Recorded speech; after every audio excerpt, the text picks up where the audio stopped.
There are moments in life that never announce themselves.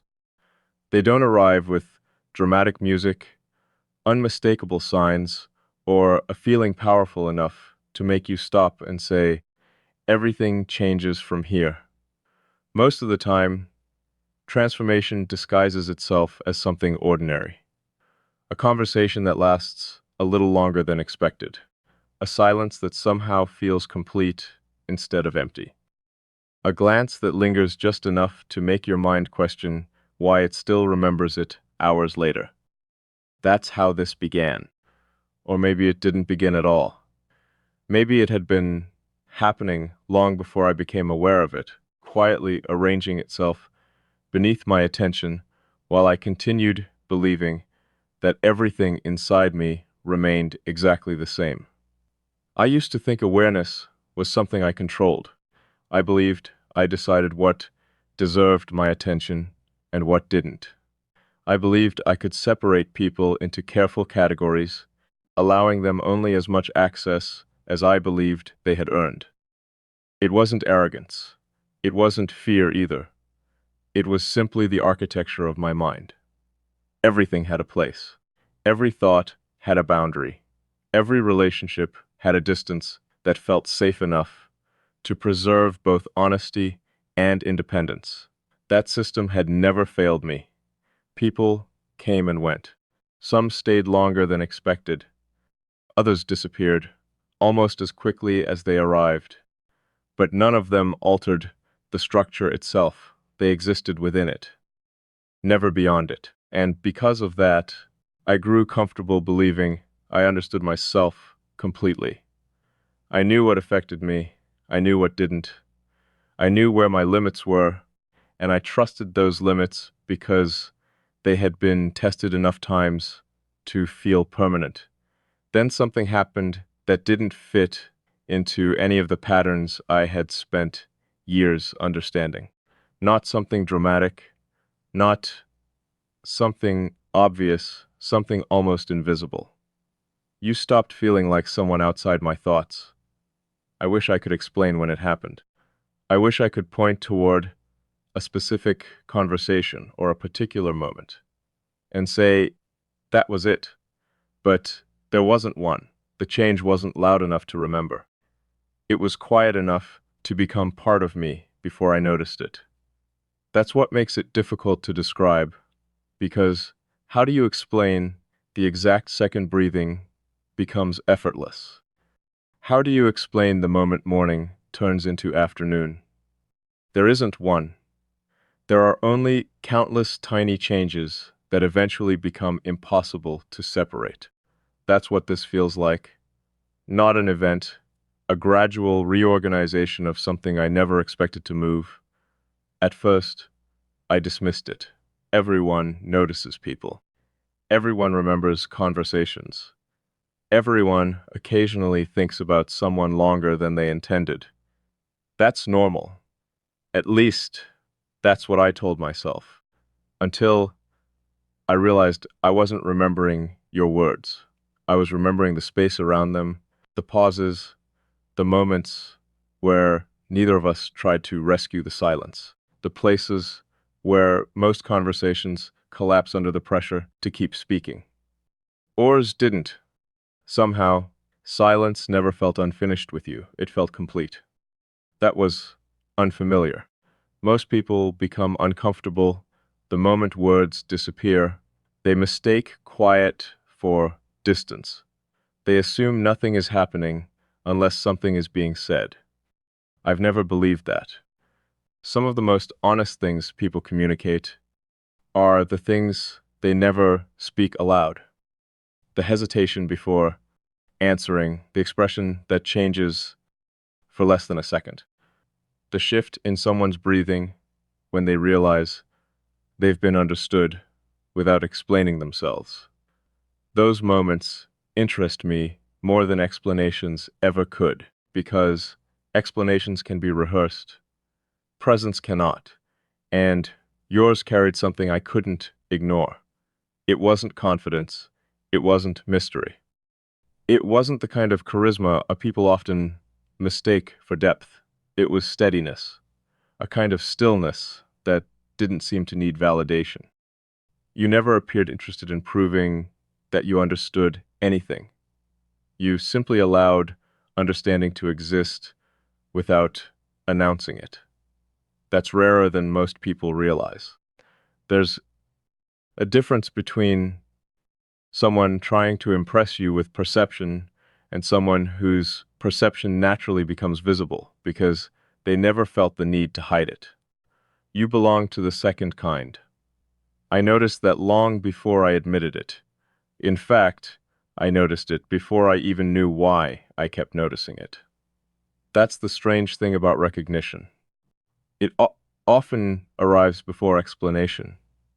Your mind recognizes something your language hasn't learned how to describe yet. So you keep observing, not because you're searching for answers, but because something refuses to let your attention move away. That's where I found myself watching my own thoughts more than I watched you, questioning why they returned to the same place, not obsessively, not emotionally, almost analytically, like a scientist discovering an unexpected result that keeps repeating despite every attempt to explain it away. The logical part of me wanted evidence. It wanted reasons. It wanted a pattern clear enough to dismantle into smaller pieces until it became ordinary. Instead, every observation made it less ordinary.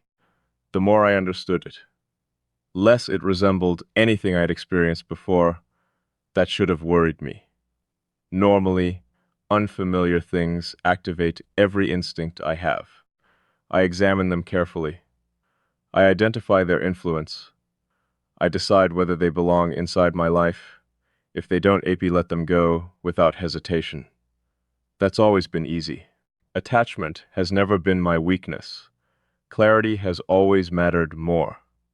I'd rather lose something genuine than keep something I don't fully understand. At least, that's what I believed, until understanding itself became the thing I couldn't explain, because what do you do when someone doesn't confuse you? They clarify you. That possibility had never occurred to me. People usually complicate each other. They project. They misunderstand.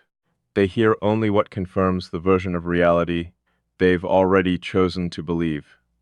Very few people actually see what's in front of them. Fewer still leave it unchanged.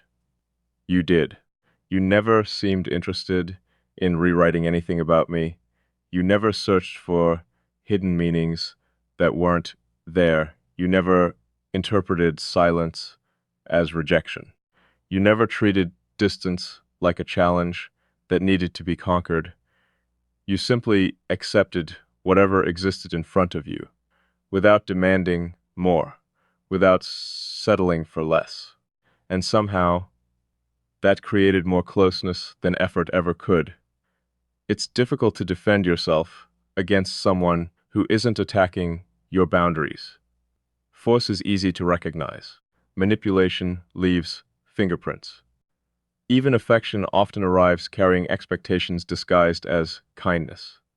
But simple presence enters quietly by, it doesn't negotiate, it doesn't persuade, it doesn't ask permission, it simply remains.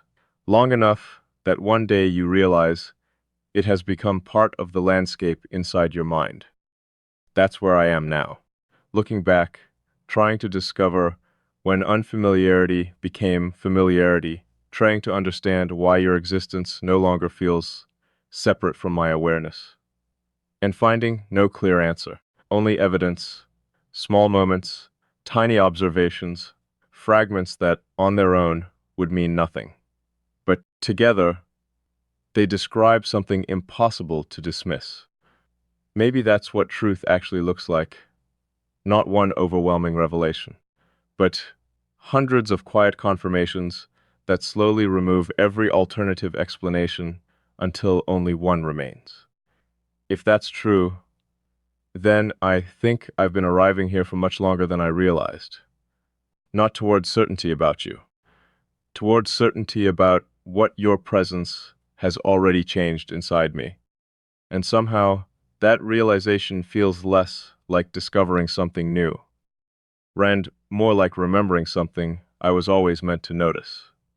I keep asking myself the same question, even though I already know it doesn't have a simple answer. How does someone become familiar without history? Every meaningful connection I've ever understood followed the same rhythm. Time came first. Trust came later. Understanding arrived only after enough conversations, enough misunderstandings, enough moments where two people slowly learned the shape of one another. It was predictable, almost mathematical. Every relationship moved according to the same invisible sequence. At least, that's what I believed. Then you appeared, and somehow the sequence rearranged itself. Recognition arrived before familiarity, understanding arrived before explanation. And trust never announced itself at all. It simply stopped feeling necessary as a condition for honesty. That realization unsettled me more than I expected. Not because honesty frightened me, but because I had always believed honesty required certainty. I needed to know who someone was before I allowed them to see who I was. It wasn't caution, it was precision. People often confuse those two things. Caution assumes danger. Prevention simply values accuracy. I've spent years making sure I never confused being understood with being imagined. Most people don't actually meet you. They meet the version of you their own experiences create. Every conversation becomes filtered through assumptions they don't even realize they're making. If you've been quiet, they call you distant. If you've been thoughtful, they call you complicated. If you've been careful, they assume you're hiding something. Very few people stop long enough to ask whether they are observing reality or simply interpreting it. You did. That's what keeps returning to me. You observed before you concluded. You listened before deciding. You left space for uncertainty instead of rushing to replace it with confidence. I don't think people understand how rare that is anymore. The world rewards certainty, even when certainty is wrong. People would rather sound convinced than remain curious. Questions make them uncomfortable. Not knowing feels like weakness, so they fill every empty space with opinions, every silence with assumptions, every unknown with stories they've invented, because reality took too long to explain itself. You never seemed interested in doing that. You allowed things to remain unfinished until they finished themselves. That kind of patience changes the atmosphere around a person. It makes conversations breathe differently. It makes silence feel less like absence and more like possibility. I noticed that before I noticed anything else. There was never pressure between us, no invisible expectation that every interaction had to accomplish something, no need to impress, no need to perform, no need to become a more acceptable version of myself just to maintain the connection. I didn't realize how exhausting that performance had become until it quietly disappeared. It's strange what you discover once something heavy is no longer there. You don't celebrate the weight leaving, you simply realize how naturally you're breathing again. Maybe that's what this has been all along, not the addition of something extraordinary, the removal of something unnecessary, the need to translate myself. I've spent so much of my life editing my thoughts before they reached another person, not because they were dangerous, because they were easy to misunderstand. Depth often sounds complicated to people who are searching for simple answers. Nuance feels suspicious to minds that prefer certainty. So eventually you learn efficiency. You shorten your thoughts, You simplify your questions. You remove the parts that require too much attention.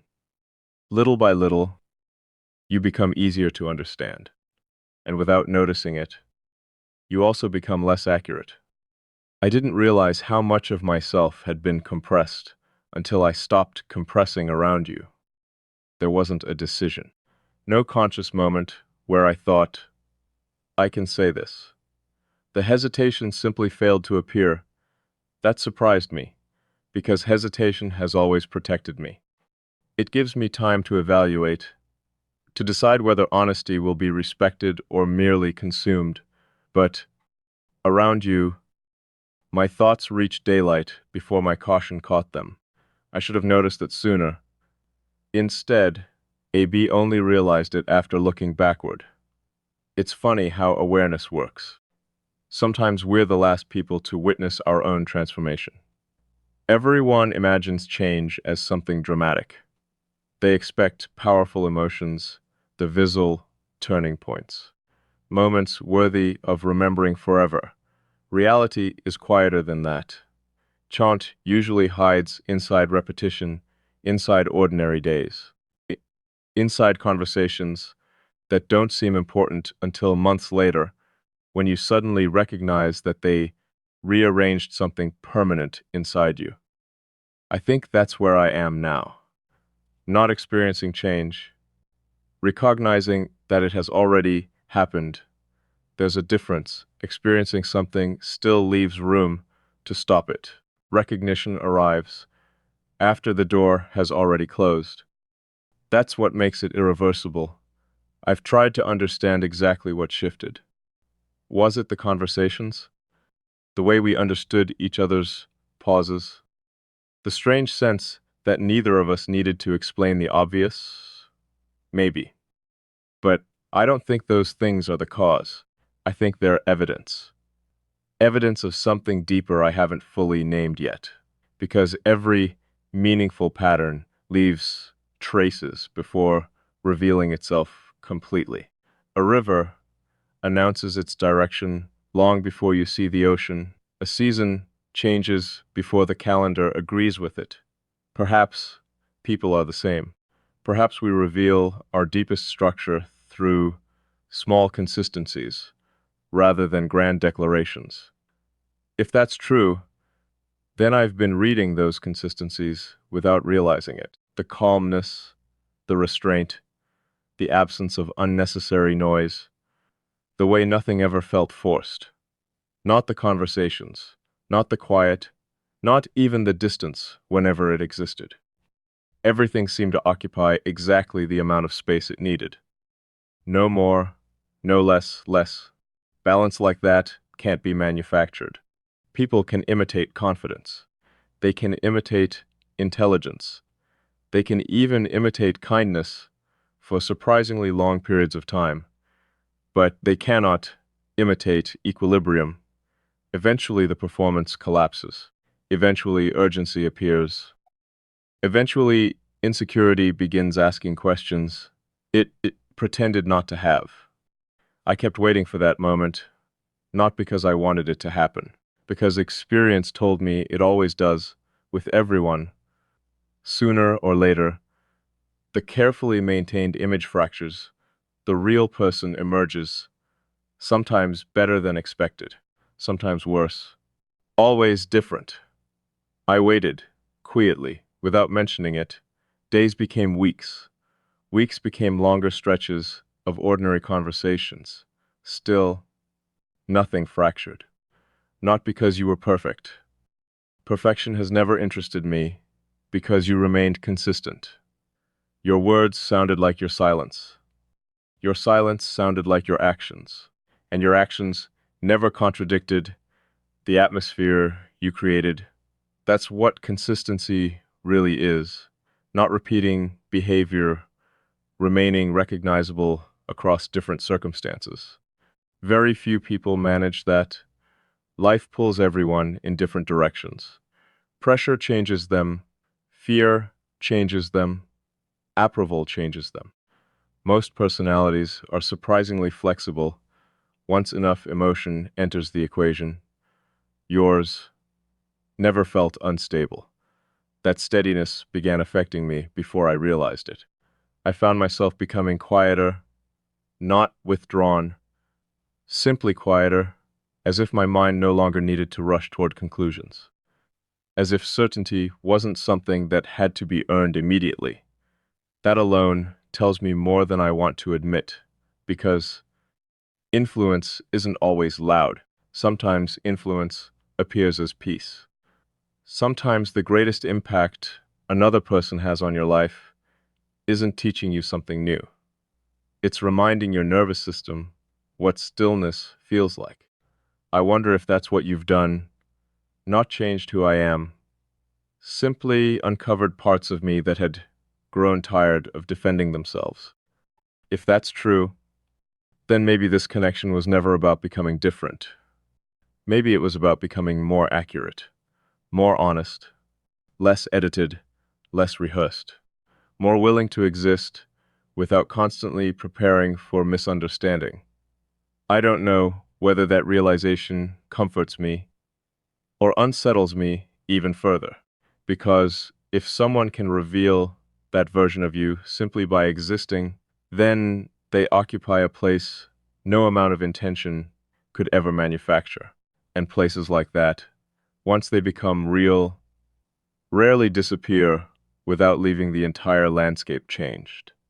There's something I haven't admitted to myself until now, not because I was trying to hide it, but because some truths remain invisible until they've repeated themselves enough times that denying them becomes more exhausting than accepting them.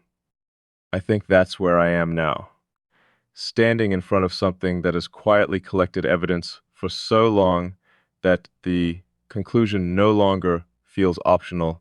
It isn't dramatic. It isn't overwhelming. If anything, it's almost peaceful. And somehow, that makes it even harder to ignore. I used to believe that certainty arrived like lightning, sudden, brilliant, impossible to mistake for anything else. Now I'm beginning to think certainty behaves more like the sunrise. You never actually witness the exact second darkness disappears. You simply look around one morning and realize you can already see everything clearly. That's what this feels like. Not a revelation, a gradual illumination. The strange part is that nothing external has demanded this realization. There hasn't been a defining conversation, no confession, no moment that would make sense to anyone looking from the outside. If someone asked me why this feels different, I don't know if I could explain it in a way they would understand. Because people search for visible causes, they expect visible effects, they want stories they can summarize in a sentence. Reality rarely cooperates with that expectation. Sometimes the most significant shifts leave almost no evidence, except the person they quietly reshape. I think that's what has happened here. The evidence exists, but it exists inside me, not around me. It's in the way I notice details I never used to notice. The way certain ideas no longer feel complete until I've considered them from more than one perspective. The way conversations with other people sometimes feel strangely unfinished, not because they lack intelligence, but because something essential is missing. Presence. Not physical presence, mental presence. The kind that doesn't rush toward conclusions. The kind that allows complexity to remain complex instead of forcing everything into simple categories. That's becoming increasingly difficult to find. Maybe it always was. Maybe I simply never recognized its absence until I experienced its opposite. There's an interesting thing about contrast. You can spend years living in dim light without realizing how much you've adapted to it. Then someone opens a window. Suddenly you understand that your eyes were never weak. The room was simply darker than you believed. That thought has stayed with me longer than I expected. Not because it explains you, because it explains me, or at least a version of me I had forgotten existed. Somewhere along the way, I became convinced that understanding required effort, that every meaningful connection demanded constant translation, constant adjustment, constant negotiation between what I meant and what someone else believed I meant. It became normal. So normal that I stopped questioning whether it had to be that way. Until now, because around you, understanding never felt negotiated. It felt discovered. Like two people independently arriving at the same place without needing directions. I don't know how to explain that without sounding unreasonable. Maybe there isn't a way. Some experiences refuse to fit inside ordinary language. They exist before vocabulary catches up. Perhaps that's why silence has become so important. Silence doesn't demand precision. It doesn't require perfect definitions. It simply allows something real to exist without forcing it into sentences too early. I've started noticing how differently I experience silence now. It used to be neutral, sometimes useful, occasionally necessary.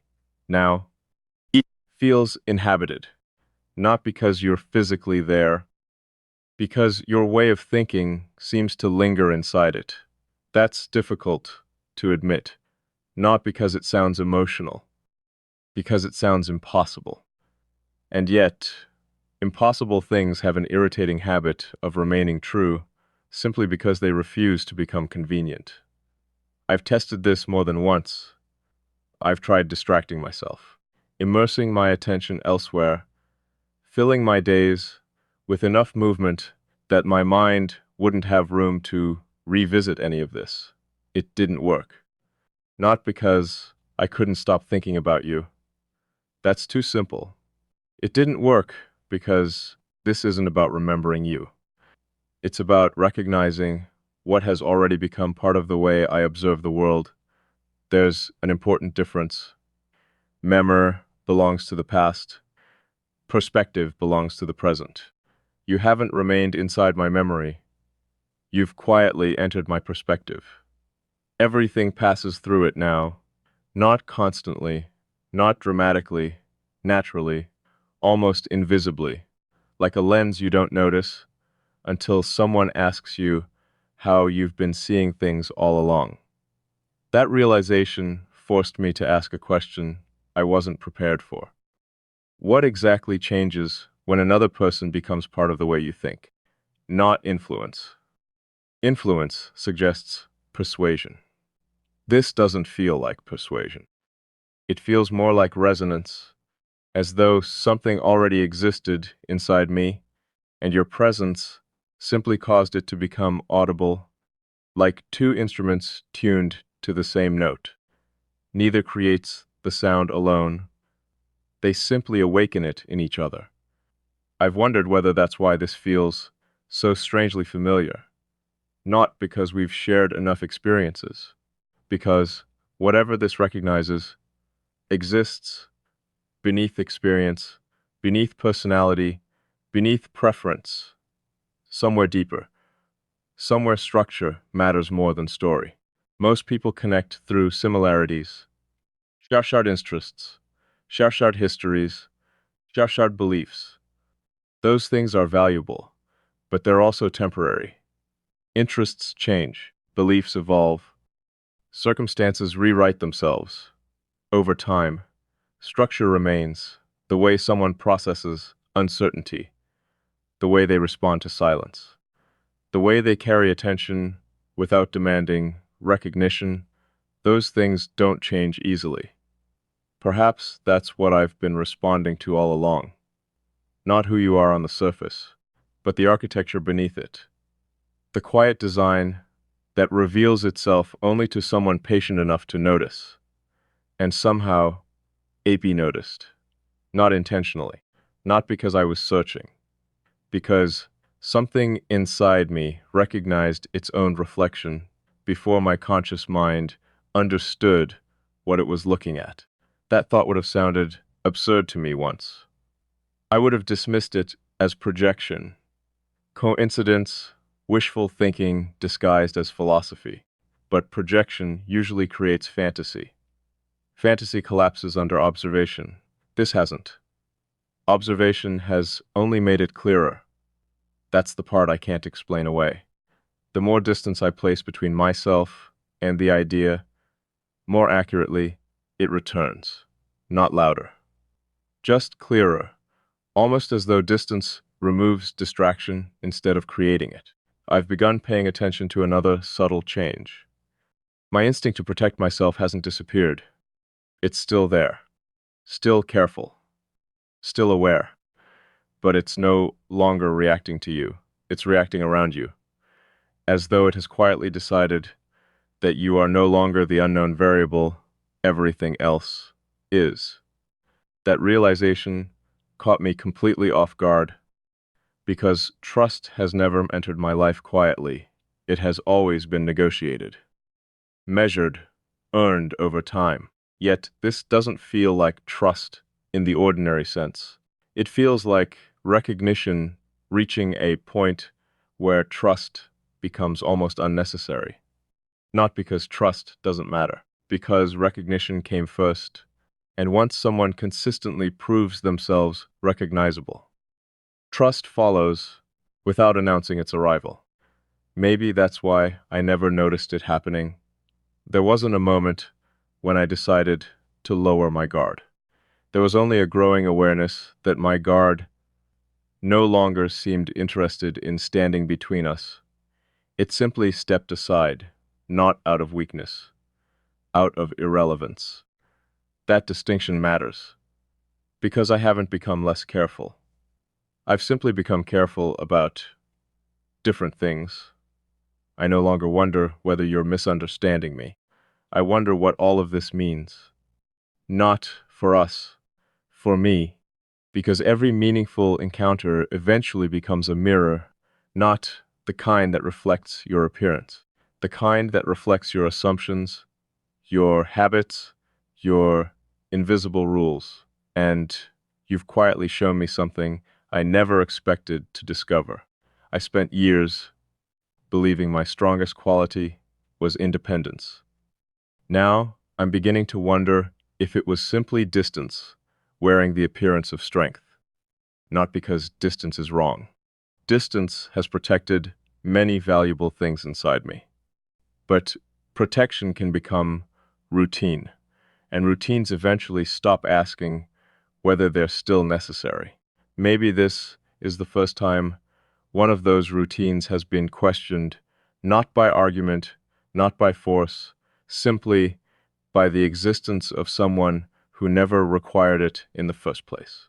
And somehow, that possibility feels far more powerful than certainty ever did, because certainty closes doors, possibility leaves them open. And for the first time, in longer than I can remember, I'm no longer standing in front of a closed door. I'm standing in front of one that's already open, quietly wondering why I spent so many years believing it had always been locked.